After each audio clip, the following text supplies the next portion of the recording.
Assalamualaikum warahmatullahi wabarakatuh. Kami dari kelompok 2 akan mempresentasikan mengenai manajemen resiko likuiditas. Saya Nafiatul Faisa Firdaus, NIM 1805510172. Baik, selanjutnya untuk presentasi pada kali ini kami akan membahas mengenai definisi dari resiko likuiditas, lalu ada tujuan dari manajemen resiko likuiditas, lalu ada jenis resiko likuiditas, serta bagaimana likuiditas ini dapat muncul atau yang menjadi sebab dari resiko likuiditas. Selanjutnya adalah pengukuran resiko likuiditas, dan yang terakhir adalah solusi apabila suatu perusahaan mengalami resiko likuiditas tersebut. Risiko likuiditas adalah risiko bank akibat ketidakmampuan bank memenuhi kewajiban bank yang telah jatuh tempo dari pendanaan arus kas atau aset yang liquid tanpa mengganggu aktivitas bank sehari-hari. Pengertian ini diambil dari Peraturan Bank Indonesia Nomor 11 Tahun 2009. Nah, selanjutnya adalah mengenai tujuan dari manajemen likuiditas. Yang pertama adalah untuk menjaga posisi likuiditas bank agar selalu berada pada posisi yang ditentukan bank sentral. Selanjutnya, mengelola alat-alat likuid agar selalu dapat memenuhi semua kebutuhan arus kas atau cash flow, termasuk kebutuhan yang tidak diperkirakan. Lalu yang ketiga adalah untuk sedapat mungkin memperkecil adanya dana kosong. Nama saya Anita Dian Pratiwi, NIM 1805510152. Yang selanjutnya ada penjelasan tentang jenis-jenis dari risiko likuiditas. Yang pertama adalah risiko likuiditas aset atau asset liquidity risk, yang merupakan risiko pada suatu posisi yang tidak mudah untuk melakukan offsetting posisi tertentu dalam waktu singkat tanpa secara signifikan untuk mempengaruhi harga pasar karena ketidakcukupan likuiditas di pasar atau terjadi gangguan pada pasar. Yang kedua ada risiko likuiditas pendanaan atau funding liquidity risk, yang merupakan risiko yang timbul dari ketidakmampuan lembaga keuangan untuk memenuhi kewajibannya dan kewajiban yang datang tanpa menimbulkan kerugian yang tidak dapat diterima. Nah, mengapa sih likuiditas bisa terjadi? Yang pertama, utang perusahaan yang berada pada posisi extreme leverage, yang berarti utang perusahaan sudah berada dalam kategori yang membahayakan perusahaan itu sendiri. Yang kedua, karena jumlah utang dan berbagai tagihan yang datang di saat jatuh tempo sudah begitu besar, baik dari utang perbankan, leasing, mitra bisnis, utang dagang, dan berbagai bentuk tagihan lainnya. Yang ketiga, karena perusahaan telah melakukan kebijakan strategi yang salah sehingga memberi pengaruh pada kerugian yang bersifat jangka pendek dan juga jangka panjang.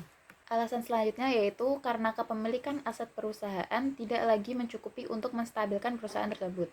Karena sudah terlalu banyak aset yang dijual sehingga jika aset yang tersisa tersebut masih ingin dijual, maka itu tidak akan mencukupi untuk menstabilkan perusahaan tersebut. Alasan yang terakhir karena penjualan dan keuntungan yang diperoleh adalah terjadi penurunan yang sistematif secara fluktuatif. Saya Idayatul Maf'aroh, NIM 1805510142. Selamat menyimak. Pengukuran risiko likuiditas yang pertama yaitu analisis arus kas. Arus kas dalam hal ini adalah suatu pengukuran likuiditas dengan menggunakan analisa kesenjangan likuiditas. Kesenjangan dalam hal ini adalah perbandingan antara posisi aset dan juga kewajiban dalam jangka waktu tertentu. Yang kedua yaitu ada analisis rasio keuangan. Ada 3 jenis, yaitu yang pertama loan to deposit ratio atau financing to deposit ratio adalah melakukan perbandingan antara jumlah dana yang disalurkan pada jumlah dana yang sudah terhimpun. Dana yang sudah terhimpun ini bisa berupa dari pihak ketiga saja atau termasuk dana yang dihimpun dalam wujud lain. Yang kedua yaitu ada current ratio. Current ratio adalah perbandingan antara aset yang liquid pada pendanaan dalam jangka waktu pendek.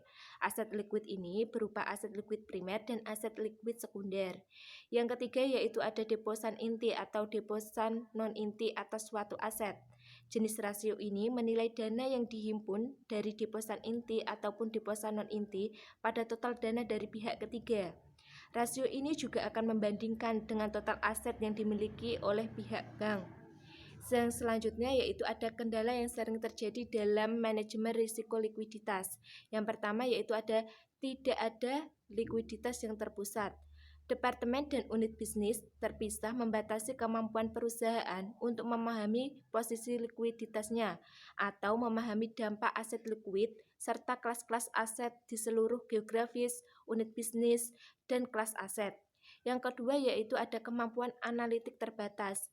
Tanpa kemampuan analitik yang memadai, perusahaan memiliki kesulitan ekstrem dalam memproyeksikan arus kas untuk transaksi yang mendasarinya, terutama ketika transaksi tersebut berjumlah jutaan. Maulina Putri, NIM 1805510124. Selanjutnya yang ketiga ada pengujian tekanan yang tidak memadai. Karena terlalu banyak perusahaan telah mengabaikan perdagangan dan pendanaan pertimbangan likuiditas dalam pengujian tekanan, mereka tidak siap untuk menghadapi dampak guncangan pasar, sehingga sulit bagi mereka untuk keluar dari posisi yang mudah atau untuk menarik pendanaan baru. Selanjutnya yang keempat ada mengatasi pola pikir keputusan. Jika perusahaan terlalu berfokus pada persyaratan kepatuhan di sekitar manajemen risiko likuiditas, perusahaan tersebut mungkin mengabaikan manfaat bisnis dan yang dapat diperoleh.